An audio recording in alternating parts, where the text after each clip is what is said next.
Welcome to our listeners who are tuning into the DeWinter Difference, an audio podcast where I spend a bit of time with incredible executives I've known for years, and you get to listen in. I hope that our conversations are unique, insightful, short enough to hold your attention, but long enough so that you get some great takeaways that you can apply in your own career, life, and relationships. Today, I am very pleased to speak with my friend Carin Taylor, Chief Diversity Officer at Workday. Prior to Workday, Carin led global diversity, equity, and inclusion teams at Genentech and Cisco, and as she has done throughout her distinguished career, she gives even more of herself, supporting organizations that further the advancement of women leaders in our communities and corporations. I absolutely adore my friend Carin and respect her immensely as a person and a professional. However, I will share with you that of the thousands of interviews I've done in my career, my very first meeting with Carin did scare the heck out of me just a little bit. Carin, thanks for joining us today. And do you remember our first meeting? Hey, Derek. Good to good to be speaking with you. And I do remember our first meeting, but I don't know why it scared you so bad. I wanted to impress you probably more than I wanted to impress a lot of people in my life. I'm not going to lie. So, yeah, it made me a little nervous. That's hilarious. Well, I remember the meeting being a fantastic meeting, and I remembered meeting you thinking, what a wonderful person. I hope I get to work with him a bit more. So I hope I'm less scary than I was back then. This is a me problem for sure. But I did. I mean, I certainly wanted to impress you quite a bit. We were forming, or I guess advancing the board for Watermark, a board that we both served on for a few Mhm. years. And I really, really wanted you on the board desperately. So I definitely want to make a good impression. Well, you did your job because I actually joined the board. So even better yet. There you go. All right, so I've got a few questions for you. The first is probably the most complicated one. I can't seem to quite phrase it perfectly, and I shouldn't admit that as we get out of the box here. But well, let me see if I can pull this one off reasonably well. So let's pretend you have $100 in your pocket to purchase attributes that you believe have made you a successful executive that you can't live without. And the more you spend on a specific attribute, the less you can spend on others. For instance, if I believe that intelligence was the single most important attribute I possess, which is, I can hear noise in the background as if there was laughing, that has helped me get to where I am. I might spend $80 on that and $20 on other attributes, but you only have $100. So where would you start allocating your money? Ooh, it's such a good question. I'm not sure how I would allocate it across all the different attributes, but I would imagine that close to 100% would be directed towards attributes that make the world a better place. So for me, it would be things like empathy and cultural intelligence and being open-minded and things like humility and curiosity and compassion and courage. So as much as, strategy and communications and those types of things are all needed, I'd probably lean on things that I think would make us a better world. It's as good of an answer as I could possibly think of. What is in the news and in the market a whole lot lately is AI, and you can't do anything without hearing about it one way or the other. And as it relates to the role of a officer, are you more concerned or more excited about the impact on the way you do your job going forward? Yeah, it's a great question. And I would say probably a little bit of both. I'm excited about the opportunities that AI will bring to the world. And so if I think about things like diversity reporting as an example, AI is going to help out tremendously. So just imagine that I need a report, it's on some demographics, and let's assume I need a report on, let's just say, the number of Asian women who have been promoted in the last 5 years from North America, Europe, and Asia. And I'd like to understand what leadership skills have been most beneficial for that person within years 1 and 5. That would be a very complicated report for me to get today.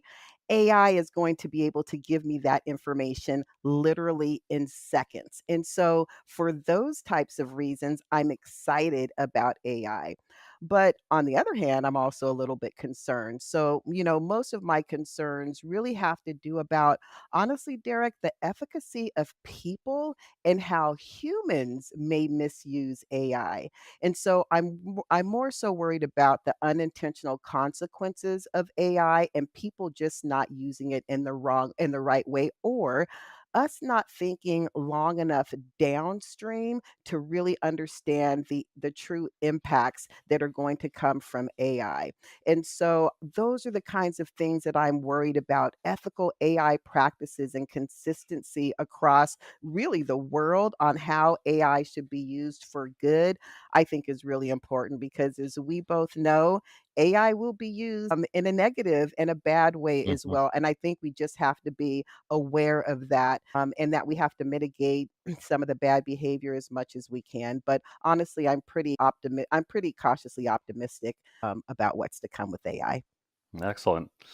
What would you tell your younger self about how we've done in the last 25 years in corporate America as it relates to developing diverse organizations? And in sharing your thoughts with your younger self, would she, the young you, be surprised to know we've come this far, or would she be disappointed we've not made even further strides? God, it's such a good question. So I would probably tell myself probably three things. The first thing would be I told you this would be a long, hard fight, and it has been. But honestly, I would also say that every moment of pain has been worth the advancement, whether or not that advancement has been big or small. The amount of effort that we actually put into this work is really important. And it feels often like we are not making a ton of progress, but if I reflect on how this conversation has really shifted from being really just about women, 20 years ago and trying to get women into leadership and more women into our companies to today, where we're talking about things like belonging for all, I think the conversation has certainly changed. And I'm excited about that. I think the next thing is I'd probably say, we've made some impressive strides. And although it may not always feel like that, we have to celebrate the wins along the way because, as I mentioned, all of those wins become extremely important. But like I said, you tend to forget all the accomplishments that have been made because the work can really be daunting. And then I think the third thing is honestly, we have a lot more work to do. And the best way that we can do it, honestly, is together. So there are a lot of people out there that are doing work in the DEI space of all shades and colors and walks of life. But as I think about where I do my best work, Derek, it's in having conversations like this with people like you and people who are, a similar thought track as we think about what is it going to take to make this world a better place for all people. And so there's a lot of progress that we've made. I'm excited about it, but yeah, there's still a lot more that we need to do as a society. And like I said, we can definitely do this work together, but a lot to do. It's interesting. We've talked about this a lot over the course of the years that we've known one another. And these are hard questions to step into, but they don't seem so hard after you've had the conversations. The hard part Mm. then is the work you know, to make things better and to understand one another more. But sometimes that very first step is one you don't take because you're so nervous about the things you might say or the wrong things you might do. But if you don't take that first step, you don't get anywhere. You are so right. And right now, today, one of the things that I think is really polarizing in our country right now is honestly the fact that we will not listen and talk to each other anymore, right? It doesn't really matter what side of the spectrum you are on any topic today. We've gotten to a point to where we are at an impasse and we refuse to hear one another. And I think the more we can just let down the blinders and hear the other side. And it's not to move you over to the other side or make you think like I think. It really is about us having the opportunity to learn more from each other and understand one another so we can move forward together with that understanding. hmm So that was a question that's really related to kind of corporate America, how far we may or may not have come and over the course of the past 25 years. But you have exposure to teams that are outside the United States, certainly outside of the Bay Area, nationally and internationally. How would you characterize or kind of compare the approach to equity inclusion in those regions or areas of the Mm. world? Yeah, it's such a good question. As I've been doing this work over the last, 20 or so years, what I have found is that DEI is different around the world because our demographics are different around the world. And what I find is that we focus on what's closest to us. So if I think about North America as an example, we focus a lot on gender and race or ethnicity, but we're also focused on things like disability and caregivers. We saw through the pandemic that this notion of really being focused on caregivers, both for those who are caring for the young and the elderly, is a real pocket of concern for us as a nation. And so that's an area that we are focused on. But if I look across Europe, part time work is something that they focus on a lot. People with disabilities, how do they get more women into leadership? All of those things are important. But here's what I'll tell you, even with all the nuances, I have found that there is some common ground, and it is this notion of belonging. And so, regardless of your location or your demographics, ensuring that people feel like they belong has really been the common thread as companies and countries are continuing to move forward. And so, there's something that just keeps bringing us back to this notion of belonging, and that I think is extremely interested. And at the end of the day, you look, people want to work for a workplace where they feel welcomed, like they feel heard, like they feel appreciated. And so the more I hear from chief diversity officers and chief people officers and CEOs, they're honing in on this notion of belonging. And a lot of times, Derek, we often talk about, well, what is belonging? And one of the things that I have been working on is identifying what is belonging and how does that show up. And I've been looking at it through this lens of peace. And I'll share that with you really quickly. And so I did a little bit of research around like what is it that makes me feel like I belong? And it was these five tenets: psychological safety, empathy, acceptance, connection, and feeling embraced. And when you put those together and those things spell out peace, those are the things that make someone like me feel like I belong. And so I think there is something true in this notion of wanting to bring out the goodness in people through this lens of peace or belonging. That's pretty awesome. We actually just did a video DEI and B belonging exercise Mhm. today in our company, ironically. And so I see the word belonging, as something that has been being really highlighted today or more recently than I have seen it in the months prior to this. So it's another additional piece of the entire puzzle, right? Yeah, both belonging. And then the other word that comes up a lot is equity, right? How Hmm. do we just not make people feel like they belong, but how do we make everybody feel like they belong? And how Hmm. do we make sure that we're creating an equitable experience for everyone? Well, you are such a thoughtful and interesting person. So, what would you be doing if you weren't in a senior leadership HR diversity role like you're in now?